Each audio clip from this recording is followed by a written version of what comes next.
የሐዋርያት ሥራ ምዕራፍ 1 ቴዎፍሎስ ሆይ ኢየሱስ የመረጣቸውን ሐዋርያትን በመንፈስ ቅዱስ ካዘዛቸው በኋላ እስካረገበት ቀን ድረስ ያደረገውና ያስተምረው ዘንድ ስለጀመረው ሁሉ መጀመሪያውን ነገር ጻፍኩ። ደግሞ 40 ቀን እየታያቸው ስለ እግዚአብሔርም መንግሥት ነገር እየነገራቸው በብዙ ማስረጃ ከሕማማቱ በኋላ ሕያው ሆነ ለእነርሱ ራሱን አሳያቸው። ከእነርሱም ጋር አብሮ ሳለ ከኢየሩሳሌም እንዳይወጡ አዘዛቸው። ነገር ግን ከእኔ የሰማችሁትን አብ የሰጠውን የተስፋ ቃል ጠብቁ። ዮሐንስ በውሃ አጥምቆ ነበርና እናንተ ግን ከጥቂት ቀን በኋላ በመንፈስ ቅዱስ ትጠመቃላችሁ አለ። እነርሱም በተሰበሰቡ ጊዜ ጌታ ሆይ በዚህ ወራት ለእስራኤል መንግሥትን ትመልሳለህን ብለው ጠየቁት። እርሱም አብ በገዛ ሥልጣኑ ያደረገውን ወራትንና ዘመናትን ታውቁ ዘንድ ለእናንተ አልሰጣችሁም። ነገር ግን መንፈስ ቅዱስ በእናንተ ላይ በወረደ ጊዜ ኃይልን ትቀበላላችሁ። በኢየሩሳሌምም በይሁዳም ሁሉ በሰማርያም እስከ ምድር ዳርም ድረስ ምስክሮቼ ትሆናላችሁ አለ። ይህንንም ከተናገረ በኋላ እነርሱ እያዩት ከፍ ከፍ አለ።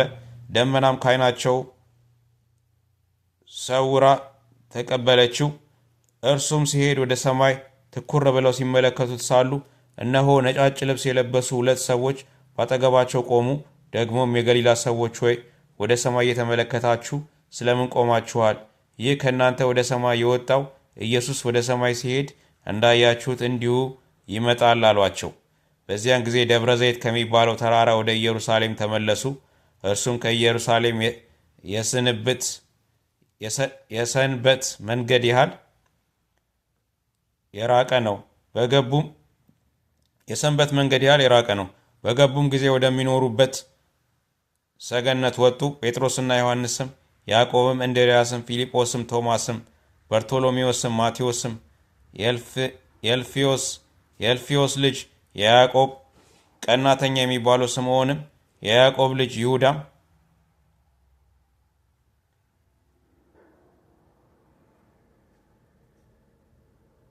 በኢየሱስ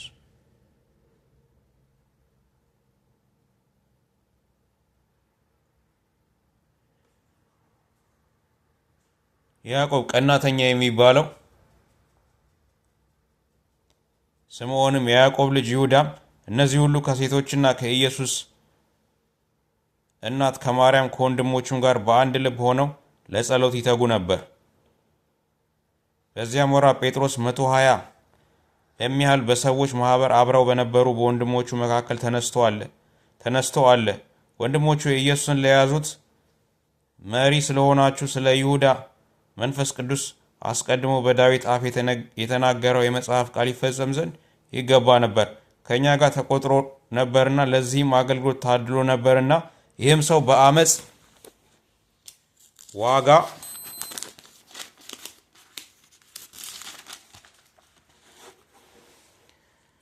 መሬት ገዛ። በግንባሩም ተደፍቶ ከመካከሉ ተሰነጠቀ፣ አንጀቱም ሁሉ ተዘረገፈ። በኢየሩሳሌም ለሚኖሩ ሁሉ ታወቀ። ስለዚህም ያ መሬት በቋንቋቸው አኬልዳማ ተብሎ ተጠራ። እርሱም የደም መሬት ማለት ነው። በመዝሙር መጽሐፍ መኖሪያም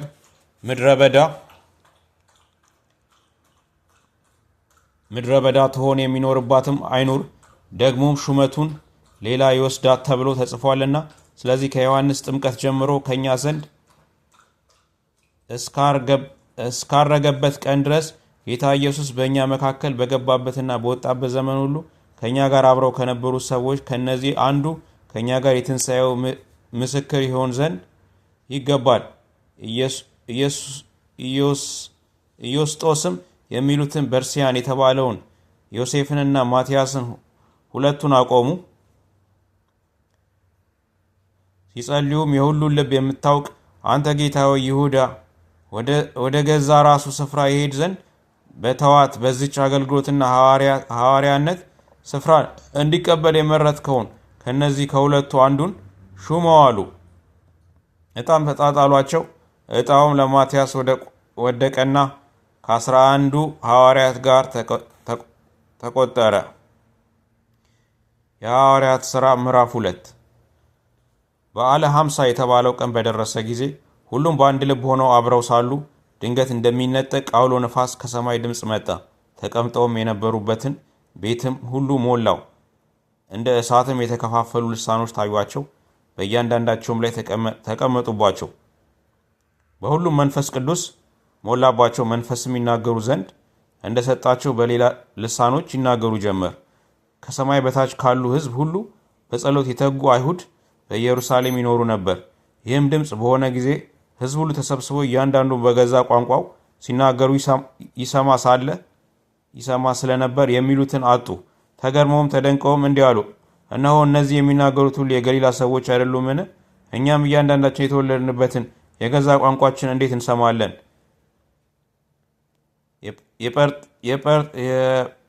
የጳርቴና፣ የሜድ፣ የኢላሜጤም ሰዎች በሁለት ወንዝም መካከል በይሁድም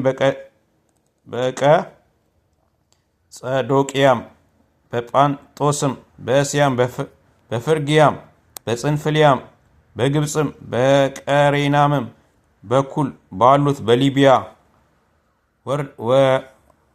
ወረዳዎች የምንኖር በሮሜም የምንቀመጥ አይሁድም ወደ ይሁዲነትም የገባን የቅርጤሶና የአረብ ሰዎች የእግዚአብሔርን ታላቅ ሥራ በልሳኖቻችን ሲናገሩ እንሰማቸዋለን። ሁሉም ተገረሙና አመንትተው እርስ በርሳቸው እንጃ ይህ ምን ይሆን አሉ። ሌሎች ግን እያፌዙባቸው ጎሽ የወይን ጠጅ ጠግበዋል አሉ። ነገር ግን ጴጥሮስ ከአስራ አንዱ ጋር ቆመ፣ ድምፁን ከፍ አድርጎ እንዲህ ሲል ተናገራቸው። አይሁድ በኢየሩሳሌምም የምትኖሩ ሁላችሁ ይህ በእናንተ ዘንድ የታወቀ ይሆን? ቃሎቼንም አዳምጡ። ለእናንተ እንደ መሰላችሁ እንደዚህ የሰከሩ አይደሉም፣ ከቀኑ 3ኛ ሰዓት ነውና። ነገር ግን ይህ በነቢዩ በኢዮኤል የተባለው ነው። እግዚአብሔር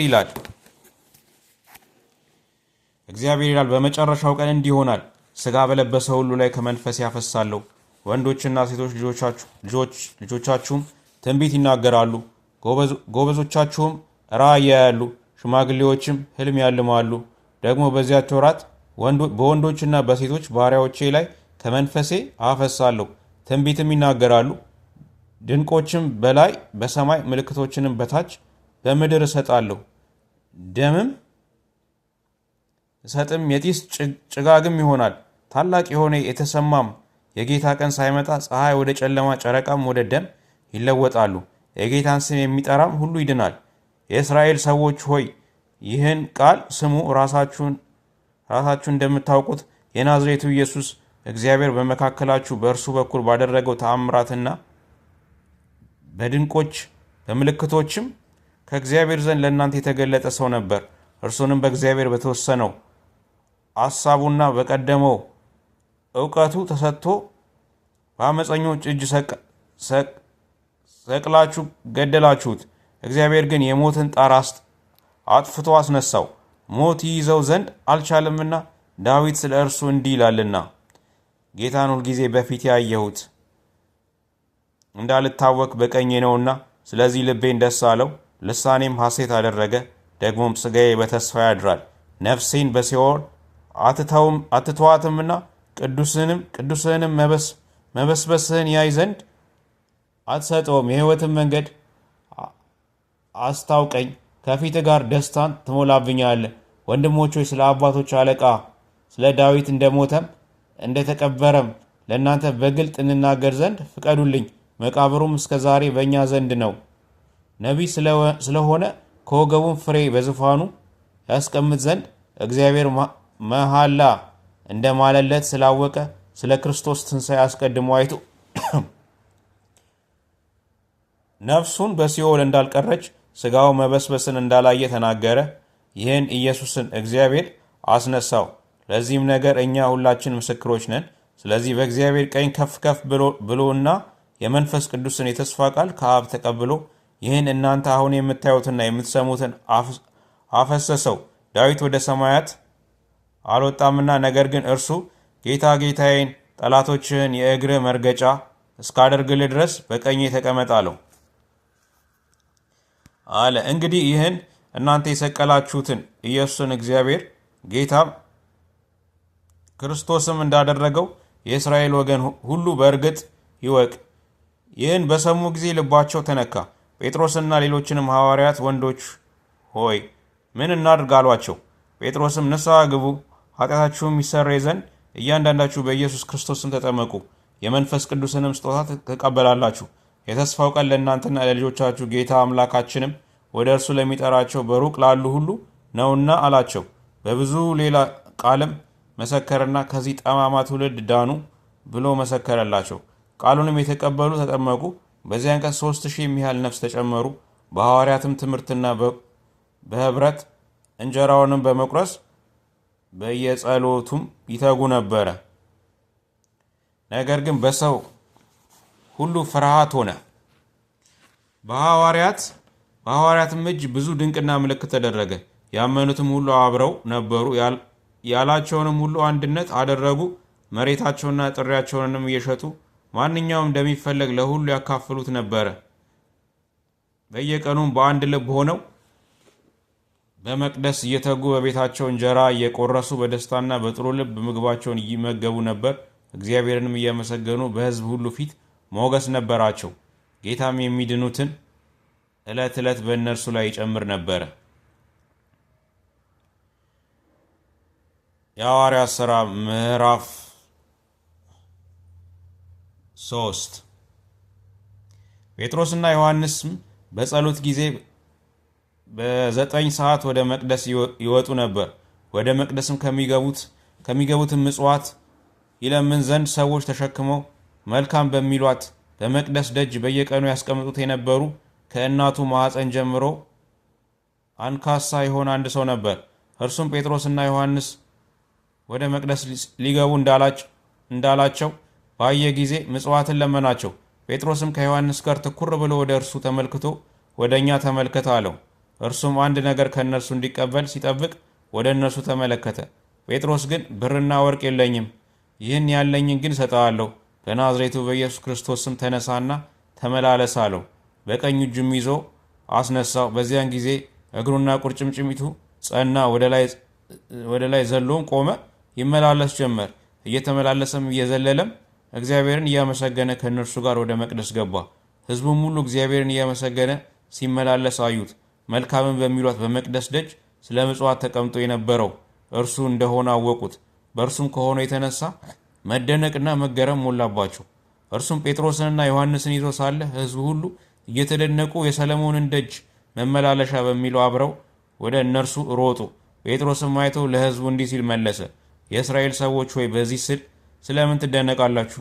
ወይስ በገዛ ኃይላችን ወይስ እግዚአብሔርን በመፍራታችን ይህ ይመላለስ ዘንድ እንዳደረግነው ስለምን ትኩር ብላችሁ ታዩናላችሁ? የአብርሃምና የይስሐቅ የያዕቆብ አምላክ የአባቶቻችን አምላክ እናንተ አሳልፋችሁ የሰጣችሁትንና ሊፈታው ቆርጦ ሳለ በጲላጦስ ፊት የካዳችሁትን ብላቴናውን ኢየሱስን አክብረው። እናንተ ግን ቅዱሳን ጻድቁንም ክዳችሁ ነፍሰ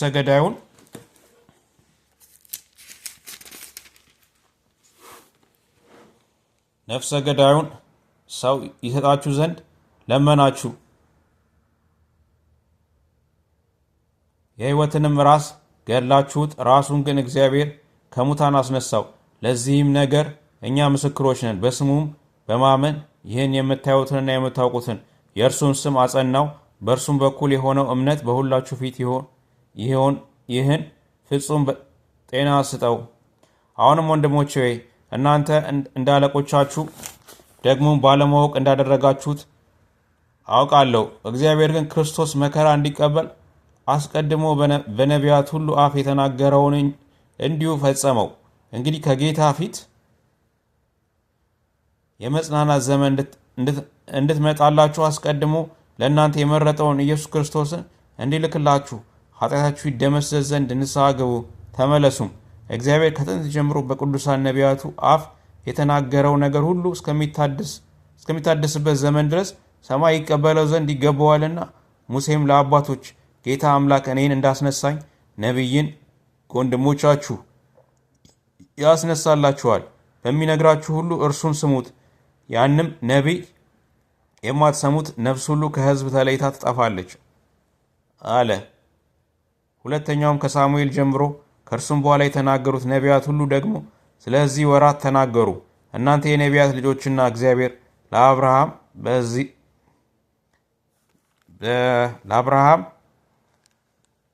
በዘርህና የምድር ወገኖች ሁሉ ይባረካሉ ብሎ ከአባቶቻችን ጋር ያደረገው የኪዳናችን ልጆች ናችሁ። ለእናንተ አስቀድሞ እግዚአብሔር ብላቴናውን አስነስቶ እያንዳንዳችሁን ከክፋታችሁ እየመለሰ ይባርካችሁ ዘንድ ሰደደው። የሐዋርያት ሥራ ምዕራፍ 4 ለሕዝቡም ሲናገሩ የካህናት አለቆችና የመቅደስ አዛዥ ሰዶቃውያንም ሕዝቡን ስላስተማሩና በኢየሱስ የሙታንን ትንሣኤ ስለሰበኩ ተቸግረው ወደ እነርሱ ቀረቡ። እጃቸውንም ጭነውባቸው አሁን መሽቶ ነበርና እስከ ማግስቱ ድረስ በወህኒ አኖሯቸው። ነገር ግን ቃሉን ከሰሙት ብዙዎቹ አመኑ። የወንዶችም ቁጥር 5,000 ያህል ሆነ። በነገውም አለቆቻቸውና ሽማግሌዎች፣ ጻፎችም፣ ሊቀ ካህናቱ ሐናም፣ ቀያፍም፣ ዮሐንስም፣ እስክንድሮስም የሊቀ ካህናቱም ዘመዶች የነበሩት ሁሉ በኢየሩሳሌም ተሰበሰቡ። እነርሱንም በመካከላቸው አቁመው በምን ኃይል ወይስ በማን ስም እናንተ ይህን አደረጋችሁ ብለው ጠየቋቸው። በዚያን ጊዜ ጴጥሮስ መንፈስ ቅዱስን ተሞልቶ እንዲህ አላቸው፣ እናንተ የሕዝብ አለቆችና ሽማግሌዎች፣ እኛ ዛሬ ለደውዬ ሰው ስለተደረገው መልካም ሥራ ይህ በምን እንደዳነ ብንመረምር እናንተ በሰቀላችሁት እግዚአብሔርም ከሙታን ባስነሳው በናዝሬቱ በኢየሱስ ክርስቶስ ስም ይህ ደህና ሆኖ በፊታችሁ እንደቆመ ለእናንተ ለሁላችሁም ለእስራኤል ሕዝብ ሁሉ የታወቀ ይሁን። እናንተ ግንበኞች የናቃችሁት የማዕዘን ራስ የሆነው ይህ ድንጋይ ነው። መዳንም በሌላ በማንም የለም። እንድንበት ዘንድ የሚገባን ለሰዎች የተሰጠ ስም ከሰማይ በታች ሌላ የለምና። ጴጥሮስና ዮሐንስ በግልጥ እንደተናገሩ ባዩ ጊዜ መጽሐፉን የማያውቁና ያልተማሩ ሰዎች እንደሆኑ አስተውለው አደነቁ። ከኢየሱስም ጋር እንደነበሩ አወቋቸው። የተፈወሰውንም ሰው ከእነርሱ ጋር ቆሞ ሲያዩ የሚመልሱለትን አጡ። ከሸንጎም ወደ ውጪ ይወጡ ዘንድ አዘዘው። በእነዚህ ሰዎች ምን እንስራ? የታወቀ ምልክት በእነርሱ እጅ እንደተደረገ በኢየሩሳሌም ለሚኖሩ ሁሉ ተገልጧልና እንሸሽገውም ዘንድ አንችልም። ነገር ግን በሕዝቡ ዘንድ አብዝቶ እንዳይስፋፋ ከእንግዲህ ወዲህ ለማንም ሰው በዚህ ስም እንዳይናገሩ እየዛትን እንዘዛቸው ብለው እርስ በርሳቸው ተማከሩ።